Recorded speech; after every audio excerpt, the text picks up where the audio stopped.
up, guys?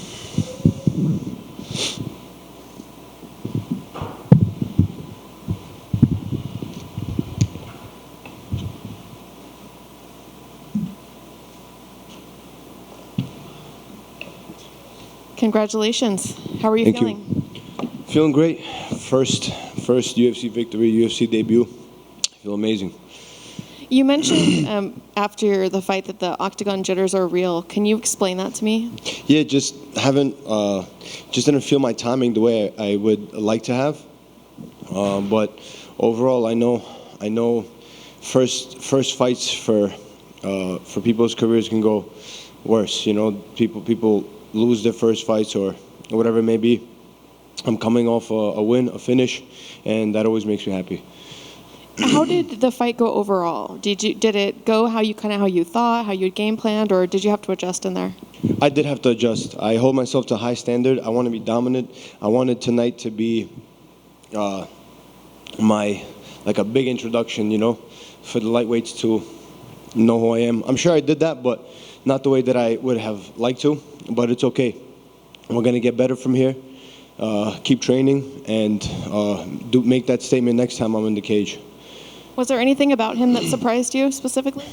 Just his movement, the way he would inch away and then get off a few shots, inch away and get off on a few shots, and it was just hard to time him, and it was hard to let off on him because of where his head was going. That's actually why I have stitches. We collided heads, so his head was going in unpredictable directions, so it was hard to time him. How did you feel like the judges had it scored going into the third? Did you feel like you needed to find a finish there, or did you feel confident? I did. I did anyway because I'm always looking for a finish. It's not like during the fight I'm thinking about a decision. I'm thinking to put the man away always from the first bell to the last bell. But I think it was 1-1 going into the third. I don't know what the judges had it. I have to go back and see.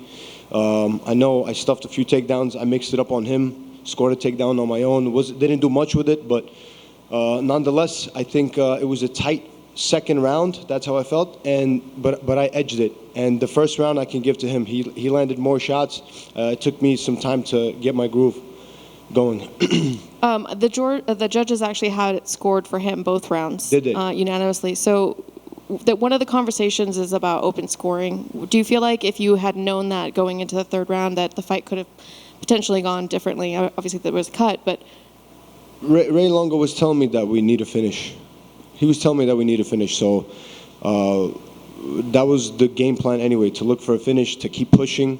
I know he was getting tired, and I know that I come on strong in the third round, so it was the goal to look for the finish anyway, like I said, so we got it done.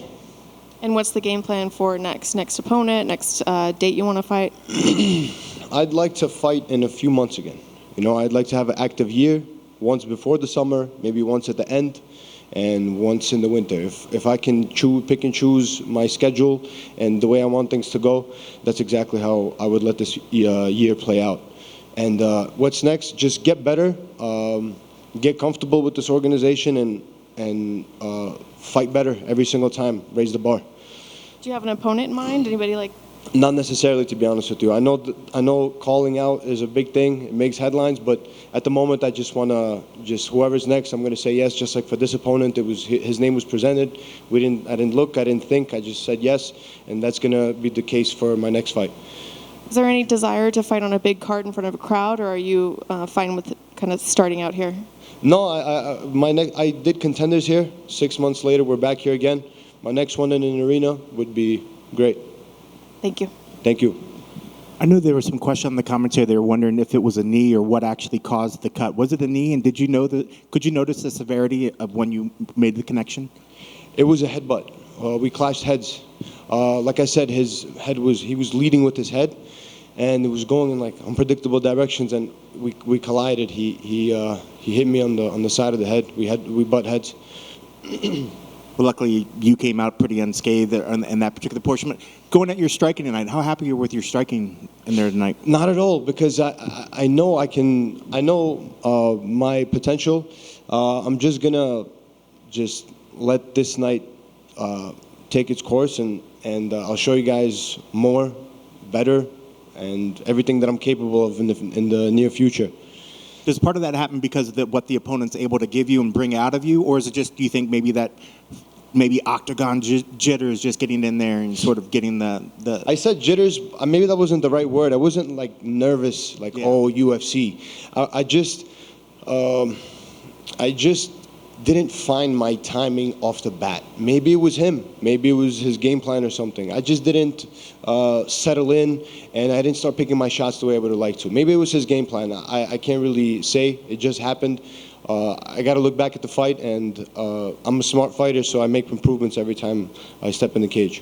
And I know, like you said, this is kind of your introduction to the division, but, you know, who are some of the guys in the division that you're really looking forward to hopefully see across the cage down the line? Just top 10. You know, if I can have a big year like I say I can, which I will, it's going to be top 15, top 10, and pretty much everybody in top 15. I want to be one of the best in the world. I want to be ranked. I want to be called champion one day. So anything that progresses me and moves me up, moves me closer to that goal is always going to be my next step. And I'm sure you visualize your future when you want to see that belt. How long till you think it'll take you to where you're going? I don't know. I think 2 years. 2 years? Yeah, I have a feeling inside that tonight is not going to be, like I said, I hold myself to a high standard. Tonight is not going to be the night where people are bugging out. And it was a good finish, but it's not the night where people are going to be going crazy and saying this guy's. But I'm going to look like it in the near future. I guarantee you that. And a lot of times, too, some people say that they need that crowd to sort of get them amped up, and maybe partially being in the Apex, it's a lot quieter than a bigger arena. Are you the kind of fighter that when you're in front of a crowd that you rise to a different level? Honestly, you can put me in a basement with my opponent, in a cage, in an elevator. I'm just going to go to the finish, man. That's just me. I have to do it smarter than I did tonight, but I'm just going to go to the finish every single time. Fans are going to see this every single time they watch me fight. Just going to the finish, you know, going to the end. Sat on my butt in the first round, got up, kept pushing. Stuffed a few takedowns, ate some big shots, kept coming forward, hit him with my own big shots. Awesome. Congrats on the victory. Thank you. Nazim, real quick. Yes, so you talk about how you got kind of not put down, but you kind of dropped for a second, right? Yeah. Can you speak to what training at Law MMA with guys like Aljo, the champion, and a lot of like really good veterans, and like the puke drills and all that kind of stuff? You speak to like how that. You know about the puke drills, huh? Oh, I shout out Dylan Rush. Yeah, man. Yeah. The puke drills that's what prepares you in a crazy way, you know. And Matt Fravola's shooting takedowns, and you got like 2-3 different guys switching on you. The sparrings that me and Steamroller have, that probably, those puke drills and the sparrings with Steamroller is probably what's gonna prepare you for like conquering the world. So, Sarah Longo, you're prepared for everything, man. It's a well-rounded school. All our guys come with something in every aspect of the game. So, like I said, I'm just gonna go back and continue training and continue getting better, you know, and that's it. That's all you could do in this game. If you check every comment section on social media, and I mean almost every single one, like your entire nation of Azerbaijan has your back, right? They're all rooting for you and everything. Salam Azerbaijan. There you go. That's good, guys. What's it like to have, like, did that put any pressure on you? You know, you're not only fighting for yourself and your gym and your family, but also for an entire nation that has your back? Absolutely. Come on. It's like I'm representing a nation. I represent New York as well. You know, I've seen some feedback that like, well, if you like Azerbaijan so much, go back. Don't say that. I love Brooklyn. I love New York. I love America. You know, I represent my people. I'm Azerbaijani. That's my ethnicity. But that doesn't mean that I hate something else. I represent USA and Azerbaijan. If you give me 2 flags on each shoulder to walk out in, I'll gladly do that. I grew up in this country, but I'll never forget where I came from, where my parents came from. Azerbaijan has a rough history, a rich history, so I'm going to represent. So if anybody has a problem, if anybody is not with us, then they're not with us. There's a lot of pride behind what you just said right there. That's perfectly put. Any hopes to fight under the UFC banner in New York sometime soon? Of course. There's 3 dreams. There's Brooklyn, Barclays, there's MSG, and then there's bringing UFC to Baku. So those 3, if I can, I want to leave this career having fought in those 3 places. Congratulations, man. Thank you so much.